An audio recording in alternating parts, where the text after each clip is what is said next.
মামলা তো করেছিলাম এই বিদ্যুৎ ও জ্বালানি দ্রুত সরবরাহ বিশেষ বিধান আইন 2010-এর, মানে এটা যেটা মানে কুইক রেন্টাল আইন নামে পরিচিত, তার 6-2 আর 9 ধারায়। তো 6-2 ধারায় যেটা বলা ছিল যে বিদ্যুৎ ও জ্বালানি মন্ত্রী কোনো পাবলিক টেন্ডার ছাড়া, কোনো উন্মুক্ত টেন্ডার ছাড়া উনি ইচ্ছামতো কোনো একক ব্যক্তি বা প্রতিষ্ঠানের সাথে এই বিদ্যুৎ কেন্দ্র স্থাপনের চুক্তি করতে পারেন। মন্ত্রী এককভাবে স্বীয় বিবেচনায় যে কেউ সাথে চুক্তি করতে পারে। সরকারের যে কোনো মানে ক্রয় বিক্রয়, এটা তো একটা পাবলিক প্রসেস, টেন্ডারিং প্রসেসের মাধ্যমে হয়। এটা টেন্ডার ছাড়াই ওনাকে ক্ষমতা দেওয়া হয়েছিল। সরকারও এটাতে মানে সম্মতি জানিয়েছে এবং দেখিয়েছে যে এই 6-2 ধারায় অনেকগুলি কুইক রেন্টাল প্রজেক্ট হয়েছে। আপনারা জানেন যে কুইক রেন্টাল প্রজেক্টের একটা বিশেষত্ব হলো যে তারা বিদ্যুৎ সরবরাহ করুক বা না করুক, তারা পুরো টাকা পাবে। মানে 100 মেগাওয়াটের বিদ্যুৎ কেন্দ্র সে 20 মেগাওয়াট সাপ্লাই দিচ্ছে, কিন্তু 100 মেগাওয়াটেরই টাকা পাবে। অর্থাৎ এটা লুটপাটের বিশেষ বিধান আইন হয়ে গেছে। তো ওই জন্যই মানে আদালত এই 6-2-কে অসাংবিধানিক ঘোষণা করেছেন। এই যে এটা কোনো মানে আনলিমিটেড অসীম ক্ষমতা এক ব্যক্তিকে দেওয়া হয়েছে, এইটা একটা প্রজাতন্ত্রে হতে পারে না।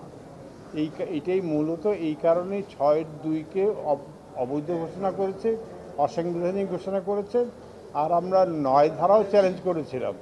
9 ধারাতে বলা আছে যে এই যে 6-2-এর অধীনে বা পুরো আইনের অধীনে যে বিদ্যুৎ কেন্দ্রের চুক্তি হচ্ছে, এই চুক্তির ব্যাপারে কোনো আদালতে প্রশ্ন করা যাবে না, মামলা তোলা যাবে না, চ্যালেঞ্জ করা যাবে না। অর্থাৎ আদালতের এখতিয়ারকে এই আইন বহিষ্কার করেছিল। এটা তো হতে পারে না। আদালতের এখতিয়ার, আদালতে আপনি যেতে পারবেন না, এটা কোনো এই ইনডেমনিটি কোনো আইন করে দিতে পারে না। তো ওই জন্য আদালত বলেছে যে 9 ধারা যেটা আদালতের এখতিয়ার রহিত করেছে, এই ধরনের কোনো আইন সংবিধানের অধীনে হতে পারে না। এটাই হলো মূল কথা। তার সাথে আদালত এটাও বলেছেন যে এই 6-2 অধীনে যে ব্যক্তিগত উদ্যোগে যে চুক্তিগুলি হয়েছে, ওইগুলি সরকার পুনর্মূল্যায়ন করতে পারবে। ওইগুলি চুক্তির শর্ত সরকার মানে জাতীয় বিবেচনায় যাদের সাথে চুক্তি হয়েছে তাদের সাথে আবার নেগোশিয়েট করতে পারবে। এখন কুইক রেন্টালে যে টাকা দিয়ে যাচ্ছে, ওই যে সরকারকে বলেছে যে সরকার দরকার হলে ওদের সাথে চুক্তি মানে পুনর্মূল্যায়ন করতে পারবে। অর্থাৎ ওই চুক্তিগুলি যে ওই যে বসে থেকে টাকা দিবে, সরকার যদি এটা না চায় তাহলে হয়তো ওই চুক্তির ওই শর্তগুলি সরকার বদলাতে পারবে। এই ক্ষমতাও এই রায়ে সরকারকে বিশেষভাবে দেওয়া হয়েছে। অবশ্যই এখন আমাকে যদি আপনি ক্ষমতা দেন যে আপনার সাথে একটা 50 কোটি টাকার চুক্তি করলাম, ওনার সাথে 100 কোটি টাকার চুক্তি করলাম, আর চুক্তি বললাম যে আপনি বিদ্যুৎ উৎপাদন করেন না করেন আপনার বিদ্যুতের সব পয়সা দিব, এটা তো একটা লুটপাটের চরম একটা ব্যবস্থা, যেটাকে লুটপাটটাকে আইনি একটা ভীতি দিয়েছে।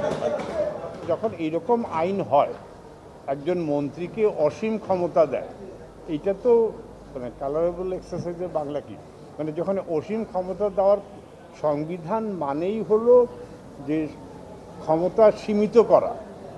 সংবিধানের মূল কথা হলো যে এমপির ক্ষমতা কি সংবিধান বলেছেন, মন্ত্রীদের ক্ষমতা কি সংবিধান বলছে, রাষ্ট্রপতি, এবং এটাকে নির্দিষ্ট করে দিয়েছে, সীমারেখা বেঁধে দিয়েছে।